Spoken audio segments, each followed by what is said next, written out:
Tonight, the man who greenlit bump stocks. Another ISIS stronghold falls. We killed all Daesh in Iraq. And wildfires torch wine country.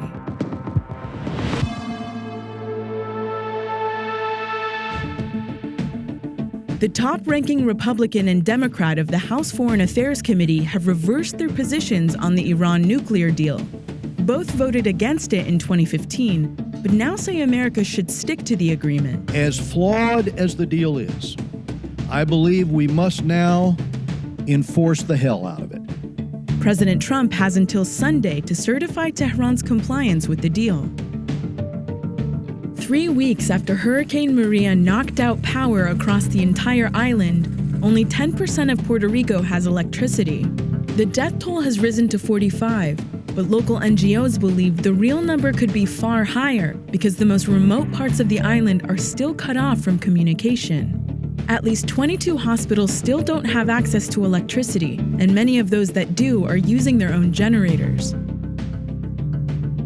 2 months after the USS John McCain collided with an oil tanker, killing 10 sailors, the Navy has relieved 2 of the ship's top officers of duty. Commander Alfredo J. Sanchez and Commander Jesse L. Sanchez have been reassigned to other duties in Japan. The Navy said the investigation is ongoing, but that the collision was preventable. It's just one in a series of accidents that raised questions about the Navy's safety standards. The Boy Scouts of America announced they'll allow girls to join for the first time in the club's 100-year history. Starting next year, girls will be allowed into its Cub Scout program. By 2019, they'll launch a separate program for older girls, where they can earn the organization's highest rank of Eagle Scout. In a letter in August, the president of the Girl Scouts criticized the Boy Scouts for trying to covertly recruit girls. A federal judge ruled today that the Dakota Access oil pipeline can continue operating, even though the latest federal assessment on the pipeline's environmental effects has not yet been completed. In June, the court ruled that the original evaluation was invalid because it did not include Lake Oahe, a drinking water source for the Sioux tribe. The U.S. Army Corps, responsible for the new environmental assessment, said they were fairly certain it would not reveal heightened risk.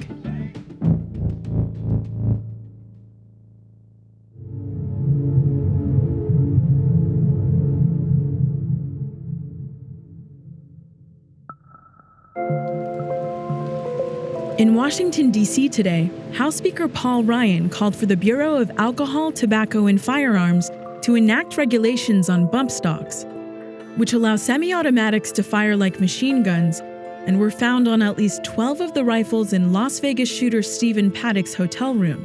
So we think the regulatory fix is the smartest, quickest fix, and I'd frankly like to know how it happened in the first place.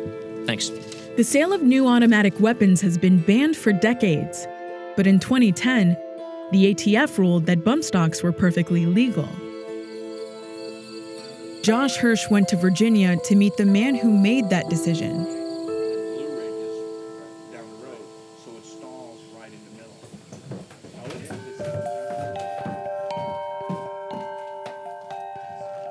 Now, this is an AK type firearm. And this is one of the things that the media and the talking heads always get wrong. An AK-47 is an automatic Kalashnikov model of 1947. It is a real machine gun made in Russia. These are AK types, semi-automatic, sporting variants. Now everybody says, well, it doesn't look... Until he retired a few years ago, Rick Vasquez was a senior analyst with the Bureau of Alcohol, Tobacco, and Firearms. He reviewed gun accessories to determine if they violated a ban on machine guns. In 2010, his office reviewed a bump stock device sent in by a company called SlideFire. Do you remember what you thought when you saw this device? Thought it just like, wow, it doesn't fit the definition, it doesn't fit the rulings, but we better run this up the chain. A bump stock creates a cradle for a semi-automatic rifle to rest in, so that the gun naturally slides back and forth from recoil while being fired. If the shooter pulls forward at the same time, the trigger will hit his finger quickly and repeatedly, creating the effect of machine gun fire. Because I think a lot of people who aren't familiar with guns would just think, well, if it looks like a machine gun and sounds like a machine gun, it must be a machine gun. You're exactly right. And of course, we've got a lot of criticism over this. So why is it not a machine gun? If Congress wants to change the law and come up with a new interpretation, then ATF will follow that new interpretation. But until they do that, they have to go by the guidelines they have today. Those guidelines are based on a 1934 law that defines what a machine gun is. According to the law, a machine gun must fire multiple bullets with a single function of the trigger. But when technicians tested the slide fire bump stock, they found that although the bullets came out rapidly and in a continuous flow, each time you fired a shot, you technically pulled the trigger. That might sound like a trivial difference, but drawing the line between trivial differences is precisely what regulators are expected to do. We'll stick with the AR before we shoot the AK. All right. Vasquez took us to his local gun range to show us how bump fire works, and to show us something else, that you don't even need a bump stock to create the same effect. When somebody bump fires, think of this as a bump fire stock and able to move. Okay. So what happens is I pull the gun into my trigger finger, and then because I'm holding it a certain way, it'll continue to bump back and forth against my trigger finger. With the recoil, but you're pulling. Is that the... Correct. It's like a reverse energy. I'm pulling forward, the recoil's going rearward. Have people discovered a way to bump fire without a device, without a bump stock? Guys figured out that if you held a gun loosely and practiced with it, you could get the gun to recoil against your finger. I've never done it. I can attempt to do it now and see what happens. I mean, we should try, right? We can try.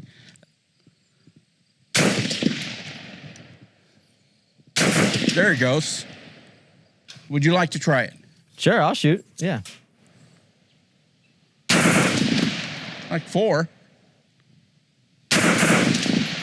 Now you're doing burst. Yeah, I mean, it feels like a machine gun. But it's not. Yeah. I mean, this is clearly a semi-automatic firearm. Yeah. All right, go shoot it till it's empty. If Congress banned the bump stock, would people just find another way? What are they going to ban? If they come out today and say the slide fire stock or the binary trigger by name is made illegal, they're going to have to make illegal the operating principle. Now, to answer your question, yes, immediately people will wake up in the morning and start thinking, how can I make something that doesn't fit into these 10-point criteria that Congress just put out? That's exactly how we ended up with the bump stock. Exactly. So for you, when you look back on that, you feel like this was a decision that was made the right way? We made a technical and statutory decision that was correct.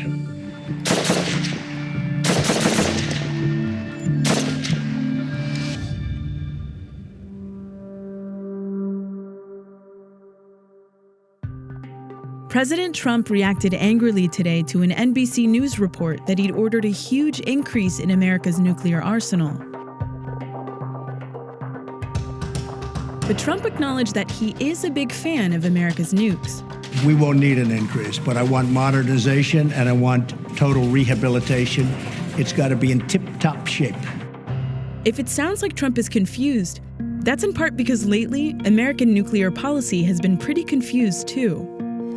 In 2009, just a few months after taking office, President Obama made a bold pledge. So today, I state clearly and with conviction America's commitment to seek the peace and security of a world without nuclear weapons.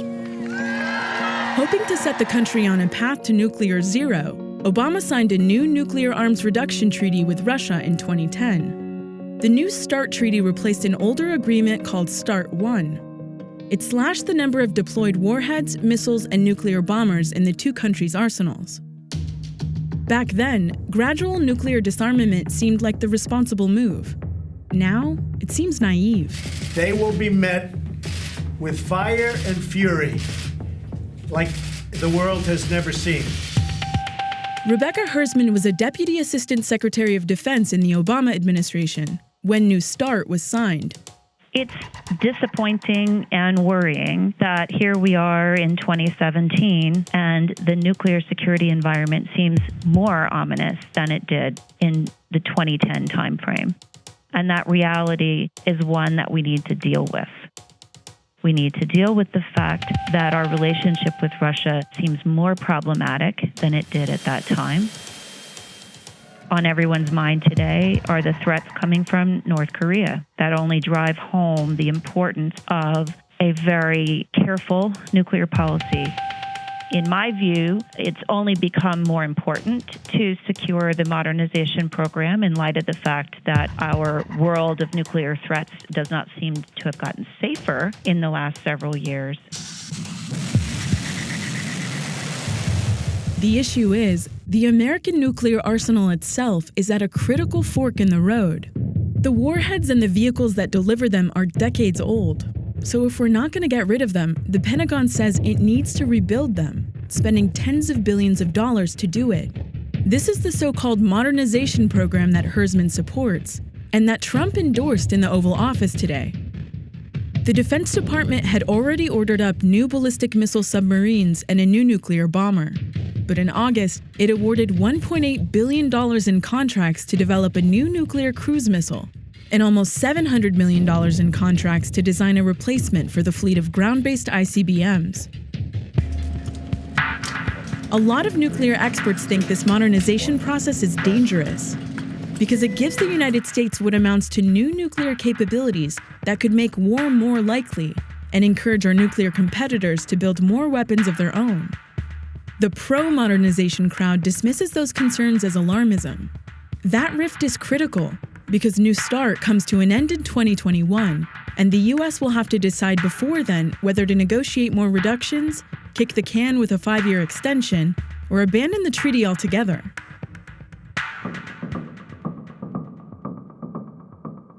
Tonight, strong winds ripping across Northern California are refueling close to 24 fast-moving wildfires that have already killed 21 people, destroyed more than 3,500 buildings, and burned close to 170,000 acres. Firefighters are now concerned that the scattered fires could merge and increase in intensity. More than 20,000 people have been evacuated, and police are now rushing door to door to remove residents from homes in the shifting paths of the wildfires. But many people who made it out safely have lost everything else and are now returning to homes where there's nothing left to burn.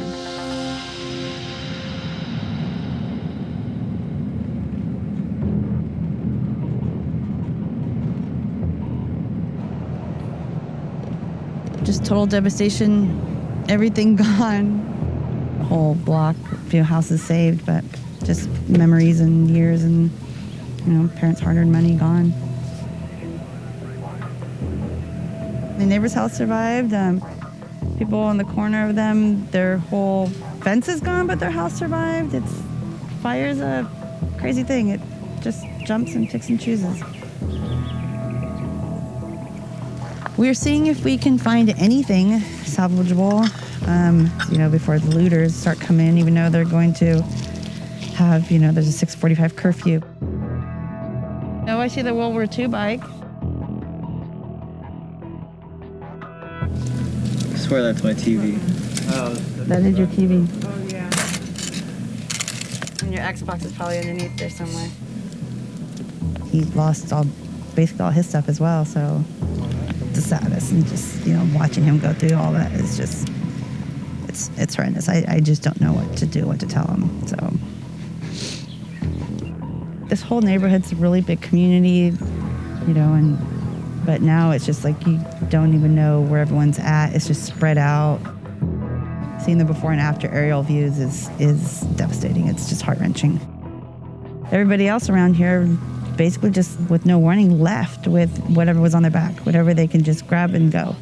It's crazy. It's the weirdest thing I've ever, it's like we're living in a dream. It's just a horrible nightmare that's come to life.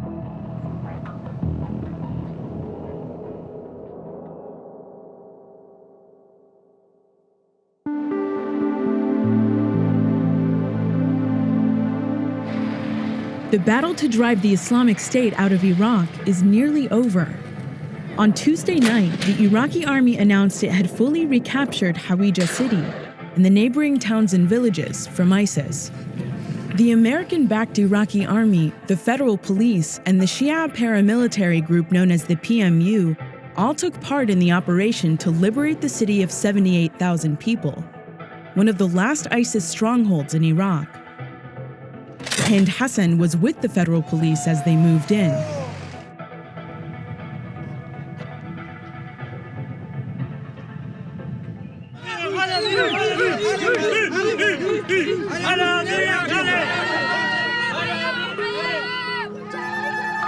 These locals were freed from ISIS control just moments before we arrived.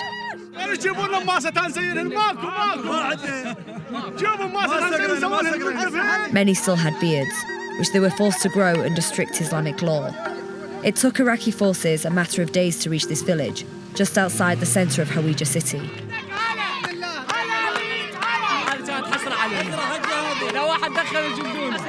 Unlike the battle to retake Mosul, in which tens of thousands of civilians and soldiers were killed, the operation in Hawija was faster and far less bloody.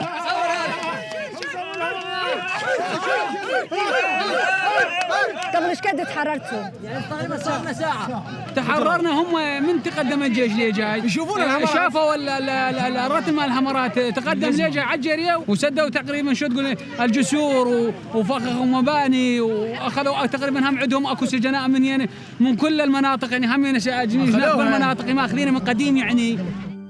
Since 2014, locals including Muwaffaq lived in fear. He said that ISIS forced him to watch killings. هنا كانوا يعدمون الناس فجمعونا هنا نزلوهم طبعا رابطين ايده اللي ورا يقعد هيش على ركبته ويدنق ويضربه بالسيف يقطع راسه مباشره تقريبا اسبوع انا ما اكل يعني منظر بشع. لما عدموهم ايش سووا بالجسم مالتهم؟ البدي خلوه هنا نزلوه يخلون الراس فوق البدي يعني ويبقى يومين خلونا أحد يقولون اللي يشيله نخليه بمكانه نعدمه. Iraqi forces blocked off all roads in and out of the region over the past year, meaning the only way ISIS could get supplies in and out was through the mountains. The strategy helped weaken the group before the offensive. This is victory for us. Police of Iraq. Victory. We killed all Daesh in Iraq. Daesh finished. Daesh finished. انتهى. How long will it take to completely rid Iraq of Islamic State? الجهد الاستخباراتي بشكل دقيق يعمل إن شاء الله ليل مع نهار تصفية العناصر النائمة اللي هي أخطر من داعش الموجود على الأرض. إن شاء الله ثمن قواتنا الأمنية تثمن بالأشهر والأيام القادمة بتحرير أراضينا ومناطق العراق بشكل كامل إن شاء الله. More than 500 ISIS fighters gave themselves up to the Kurdish Peshmerga. That's because the Sunni ISIS fighters believe that they're less likely to be executed in the predominantly Sunni Kurdish region than in Shia-led Iraq. The Peshmerga provided security and artillery support to the Iraqi forces on the eastern side of Hawija district and also coordinated safe passage for villagers trying to get out. But the spirit of cooperation seemed to be wearing thin because of the Kurdish independence vote.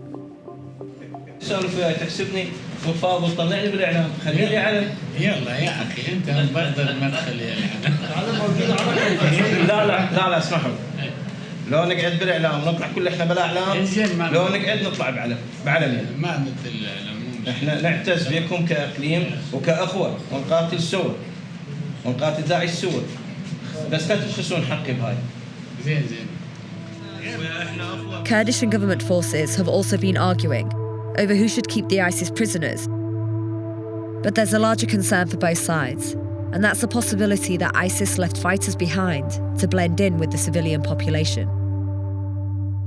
كتبوا هذه الباقية يقولون للناس احنا باقين يعني. هسه صرتوا متخافون بعد لو بعدكم اكو شوية؟ اكو ناس تخاف، لا انا بالنسبة لي ما اخاف بعد. يعني حتى بعد انا ما اخليهم اقاتلهم انا نفسي اقاتلهم. لأنه إذا رجعوا يقتلوننا ما بيها مجال.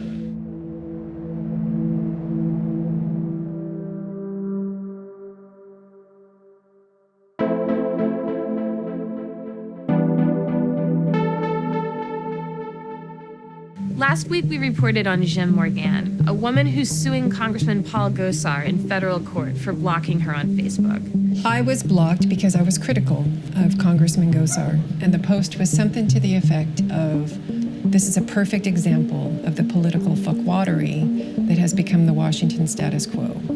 We have two updates to that story. The first is that today, Gosar relented and unblocked Morgan. Morgan says she appreciates it, but she'll still pursue her lawsuit. She wants a judgment in federal court to use as evidence for an ethics violation complaint against Gosar. Our second update is that Gosar's brother, lawyer Dave Gosar, reached out to Jim Morgan to offer to represent her in her case. This country's in the midst of a 5-alarm political fire right now. And I think everybody's got to stand up, and I think especially family members do. Dave Gosar is liberal and hasn't spoken much to Paul since 2010 when he first ran for Congress. He revealed to me that he was a birther. I was like, are you kidding me? That discussion spiraled out of control, and I threw him off my property. And that's just absolutely, without a doubt, racism. And it's disgusting. After seeing Paul's comment about George Soros, Dave told us that he and some of the congressman's siblings now feel compelled to say something publicly. George Soros is one of those people that actually helps, back these individuals. Who is he? I think he's from Hungary. I think he was Jewish, and I think he turned in his own people to the Nazis. To me, he looked unhinged. That's Looney Tunes stuff. We consider him an absolute disgrace at this point. And yeah, it's harsh to have to say that against a family member. We've reached out to Congressman Gosar's office for comment, and we're still waiting to hear back.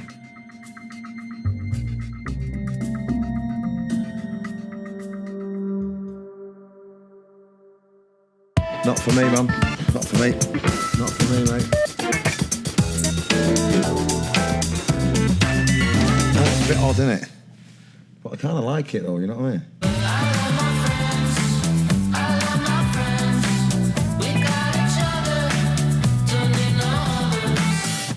Not for me. Who is this? Foster the People. Oh, I normally like them. I've heard them. They done a tune that I like ages ago.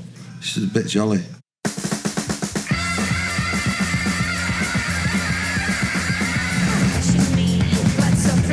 Yeah, I like this. It's a bit fucking mad, isn't it, actually? It's like on a bad trip getting chased by, the big lady out of Tom and Jerry? That you only see the knees of. Mm-hmm. There. On a really bad trip, but you're running really fucking slow, but she's coming at you with a frying pan. That kind of shit. So where do I go? Where do I go? Don't I This is a bit scary, this music, isn't it? My friend's psycho, so I might go. Lie low. I like his voice, man. It's a bit scary, isn't it? It's moody, isn't it? He's that tricky, yeah. He's pretty mad, isn't he? I mean, he's all right, man. I mean, I've not seen him for years, man. But yeah, he's from Bristol, isn't he, and that? But yeah, his voice, he's got a mad little voice. Good job I said I liked it then, innit? In case I see him out in the Highgate, man, for the coffee. Well, you fucking like me singing me tune and that. Get a latte over my head.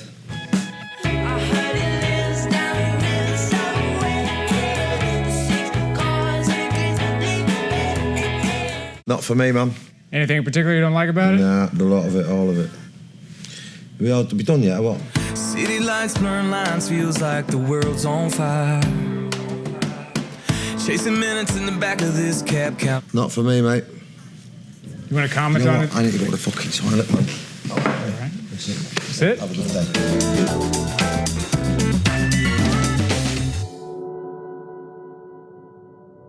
That's Vice News Tonight for Wednesday, October 11th.